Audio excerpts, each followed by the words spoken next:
اور ایک بات اگر نہ کروں تو موضوع مکمل نہیں ہوتا۔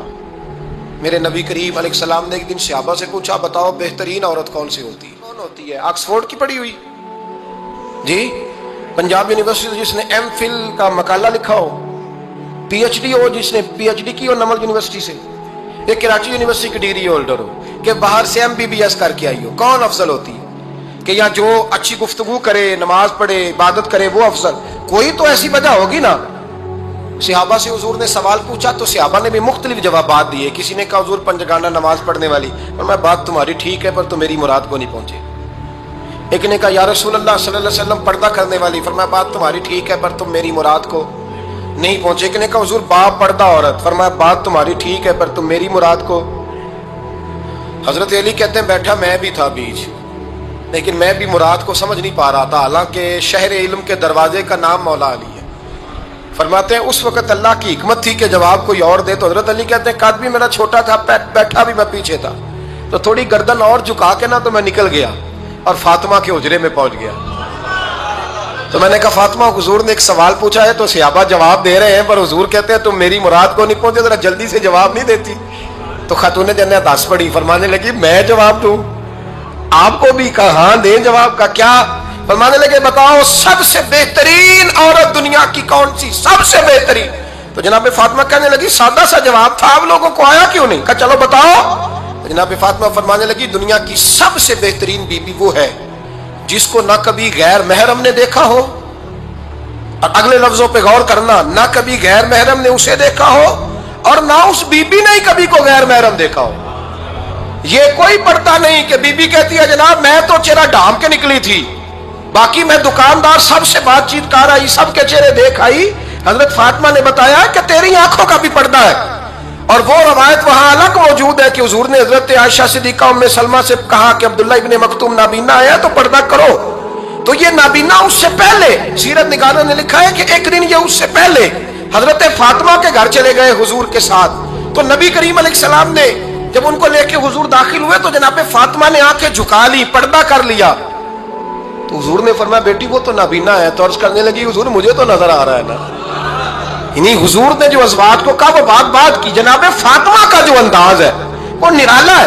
تو حضرت علی کہتے ہیں جناب فاطمہ نے جواب دیا کہ بہترین عورت وہ جس نے نہ کبھی غیر محرم دیکھا ہو اور نہ غیر محرم نے کبھی، وہ بی بی نے بھی کبھی غیر محرم بندہ نہ دیکھا ہو، دیکھا ہی نہ ہو اس نے۔ یہ پوائنٹ ذرا مشکل ہے، سمجھنے والا ہے۔ تو حضرت علی کہتے ہیں میں وہاں سے گردن جھکائی اور بیچ آ کے بیٹھ گیا، بات ابھی جاری تھی۔ حضور نے فرمایا آتا ہے کسی کو جواب؟ تو کہتے ہیں میں نے ہاتھ کھڑا کیا، میں نے کو حضور آتا ہے، تو حضور مسکرا پڑے، فرمایا چل بتا۔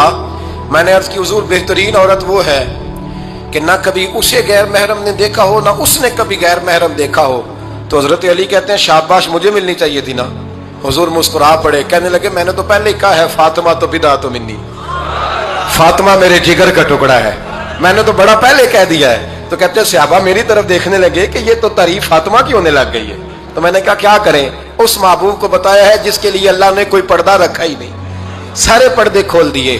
حضرت فاطمہ کے وصال کا وقت آیا، انتقال کا، تو حضرت اسماء بنت امیس کو بلایا اور بلا کے فرمانے لگی تو مجھے غسل دینا اور سوائے میرے شوہر مولا علی کے کسی اور سے مدد بھی نہ لینا۔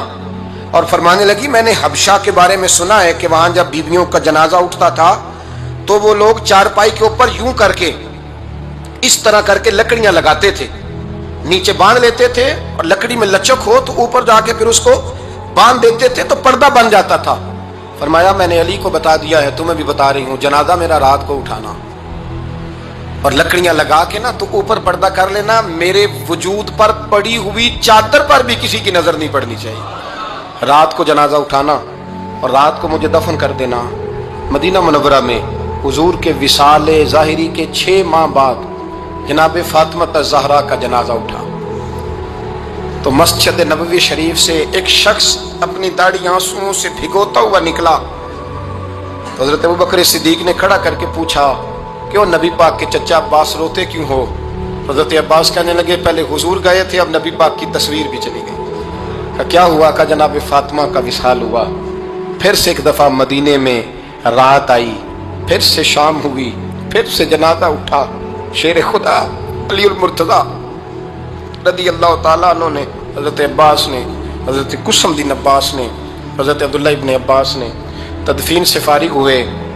ایک روایت ہے کہ حضرت عباس نے جنازہ پڑھا، اور ایک مستند روایت ہے کہ حضرت ابو بکر صدیق نے جنازہ پڑھایا.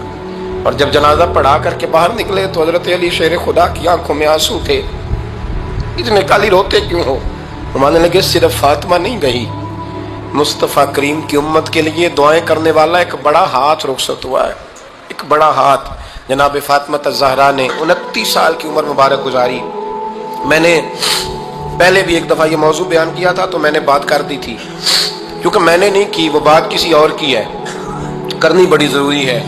علامہ اقبال کہنے لگے، اسرار بے خودی میں لکھنے لگے کہ فاطمہ جو تو نے کیا ہے وہ کوئی نہیں کر سکتا. اقبال کہنے لگے فاطمہ جب تجھے دیکھتا ہوں نا تڑپ اٹھتا ہوں. کہنے لگے اے فاطمہ میرے رسول کریم نے نا میرے پاؤں میں شریعت کی زنجیریں باندھ دی ہیں، اگر مجھے شریعت منع نہ کرتی، حضور پابند نہ کرتے تو میں کعبے کا طواف نہ کرتا، تیری قبر کا طواف کرتا. فاطمہ تو نے 29 سال میں وہ انقلاب برپا کیا، امت پر وہ رحمت کی. علی کے گھر کی ہے عزت علی سے سنتے ہیں، نبی کے گھر کی ہے عزت نبی سے سنتے ہیں. وہ جس نے معزز کیا گھرانے کو، حسین پال کے جس نے دیا زمانے کو. اور میرے اعلیٰ حضرت فرماتے ہیں سیدہ زاہدہ طیبہ طاہرہ. کبھی آپ اگلا فقرہ سنے نا تو بریلی کے امام نے حد کر دی، فرمانے لگے جان احمد کی راحت پہ لاکھوں سلام. جان احمد کہتے ہیں نبی پاک کی جو جان ہے وہ سیدہ فاطمہ ہے. اور صرف جان نہیں، یہ وہ والی حضور کی جان ہے جس سے نبی پاک سکون حاصل کرتے ہیں، راحت حاصل کرتے ہیں. جان احمد کی راحت پہ. اور اس کا ایک ترجمہ یہ ہے کہ نبی پاک کی جان کو سکون حضرت فاطمہ کی وجہ سے ملتا.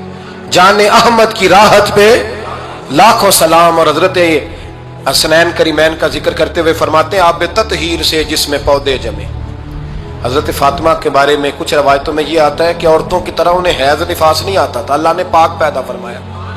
اور مولا علی تو پہلے ہی پاک ہے، تو فرماتے ہیں یہ جو بچے ہوئے نا یہ آب تطہیر سے جس میں پودے جمے. یہ بریلی کے امام کی محبت ہے سیدہ فاطمہ سے اور حسنین کریمین سے. کیا انداز ہے! کہنے لگے آب تطہیر سے جس میں پودے جمے، اس ریاض نجابت پہ لاکھوں سلام.